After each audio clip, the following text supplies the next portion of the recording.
Orang kadang-kadang terjebak di perfilman ini adalah aktor, aktris, sutradara, produsen.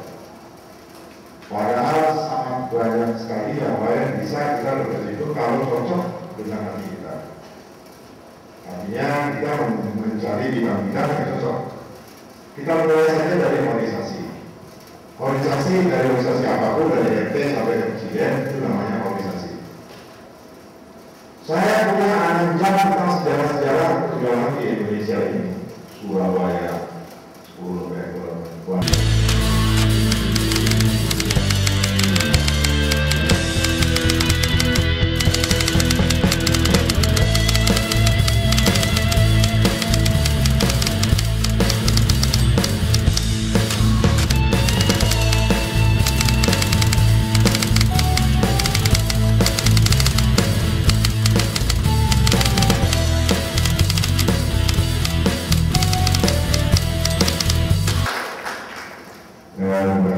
Assalamualaikum warahmatullahi wabarakatuh.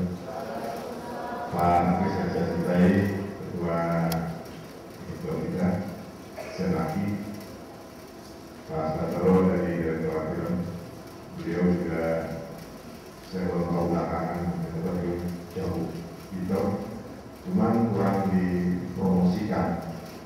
Direktur kan kosong, kalau ada di direktur, ya beliau jadi direktur, kita dorong sama-sama gitu. Pak Yakono, pakar kita di dalam pembuatan film dan sebagainya. Saya bersyukur hari ini bisa hadir karena memang kalau diundang itu amanah ya, bukan wajib. Kalau kita waktu bisa diatur. Saya juga pernah diundang Senaki di Malang diskusi untuk para maulana jadi ketua Senaki. Jadi adik-adik semuanya, saya bukan ngasih nasihat, tapi saya ngasih pandangan-pandangan aja. Silakan juga yang memilih yang mana. Orang kadang-kadang terjebak di perfilman ini adalah aktor, aktris, sutradara, produsen. Padahal sangat banyak sekali yang lain bisa kita bekerja itu kalau cocok dengan hati kita. Artinya kita mencari bidang-bidang yang cocok. Kita mulai saja dari organisasi. Organisasi dari organisasi apapun, dari RT sampai ke presiden, itu namanya organisasi. Kalau Anda, saudara, dari berbagai organisasi yang benar. Saya sebetulnya bukan sinias, tapi saya adalah orang yang bisa tulis. Saya pertama usaha itu di pembiayaan tahun 1975 sampai hari ini. Jadi jabatan yang kalau duitnya kurang. Satu, saya ketua gabungan perusahaan bioskop seluruh Indonesia. Itu bioskop-bioskop yang ada selama ini gantiwan, segala macam mereka sudah menjabat lebih kurang sudah 12 tahun menjadi ketua umum.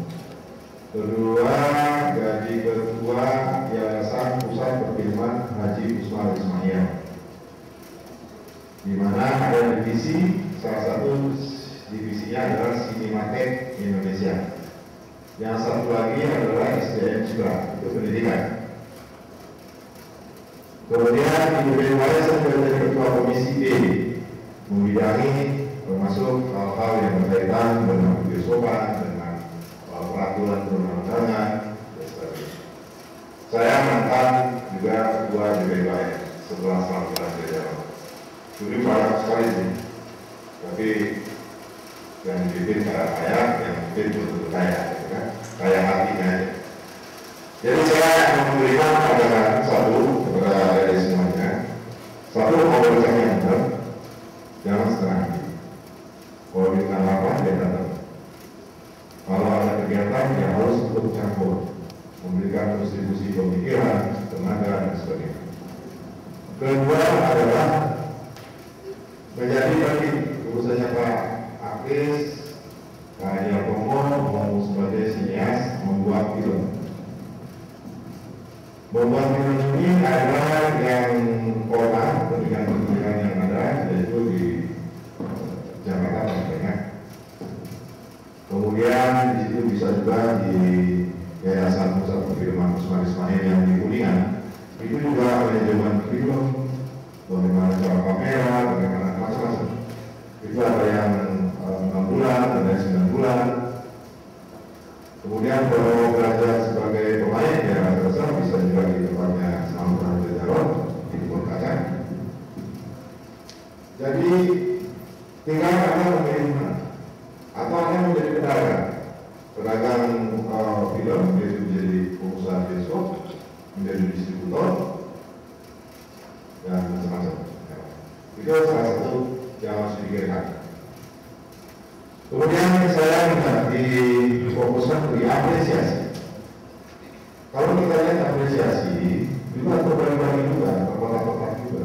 Ada mau melihat film secara utuh atau mau mendalami secara detail tentang film itu, mau tahu sutradaranya bagaimana, mau tahu pemainnya bagaimana, mau tahu bagaimana penulisan skenario dan sebagainya. Itu salah satu. Film utuh. Senang ini kan juga mempelajari film pendek yang tadi diinstruksikan kepada anggota-anggota Senagi waktu di Ancol, yang ada yang support dan yang mantap. Ya suka-suka aja yang video itu independen banget, merdeka sekali. Jadi kalau kita serius harus cepat supaya orang bisa melihat, bisa menilai sejauh mana karya kita, sejauh mana karya kita itu bisa diapresiasi orang. Saya akan memberikan pandangan begini. Kalau saya mau mengapresiasi film, saya rasa fasilitasnya banyak bagus. Ini berterima kasih kepada Direktorat kasih uang dan begini. Di Kuningan pun saya akan siapkan bantuan juga. Situ ada grup yang nggak kalah menjadi film. 450 ke 40. Kalau mau berani mahasiswa pelajar semuanya ada di situ, silakan. Pak Agus akan bantu saya membantu. Gak usah bayar. Karena orang-orang yang berbeda satu hari, satu malam. Kalau berapa hari, Pak Agus akan bisa tahu video ini, itu gak usah bayar. Cuma mungkin kasih rokok operator, ya rokok. Kalau betul nggak usah bayar, ya. Itu bagian salah satu untuk bagaimana ada ini bisa melangkah tadi, mau saya yang mana, mau saya yang mana, apakah saya yang komitmen besar, komitmen ada ini berkomentar. Saya peserta itu mungkin ke Pak Agus dan pengurus lainnya. Kenapa Pak SBY kemarin dulu terus ini soal keistimewaan Jakarta? Saya tahu nggak bilang itu. Karena mungkin Pak SBY tidak diberikan masukan yang positif, yang konkret, yang faktual tentang sejarah perjalanan. Saya punya anjang tentang sejarah-sejarah perjalanan di Indonesia ini. Surabaya, 10 Pulau Lautan Api, kemudian juga bagaimana kejadian di Jakarta, kemerdekaan, ada juga yang dibacakan oleh Bung Karno itu proklamasi kami bangsa Indonesia. Itu selalu di file itu atau di Metro TV ada, atau di TV lain ada. Waktu bacain di Pegasan Timur itu tidak ada rekaman, nggak ada rekaman.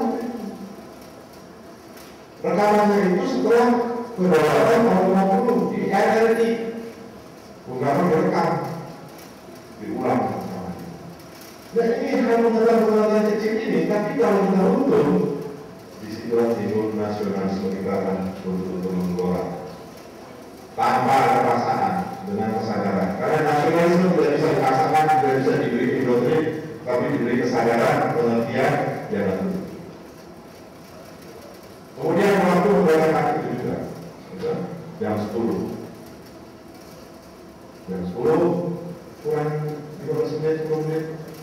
Kita nggak ada maksudnya, Bung Karno belum datang. Bung Karno di segera Bung bacakan. Tidak akan saya bacakan. Kalau tidak ada Bung baca di samping saya. Akhirnya Bung Karno datang 10 kurang 10 menit. Jadi karena Bung Karno yang berkata ada dalam saya juga nggak apa-apa. Kalau itu kawasan ya kabarnya. Sehingga mesti ada dengan datang ada yang kata itu atau membawa 9 itu saya akan berdoa, mohon maaf. Tapi setelah saya pelajari sejarah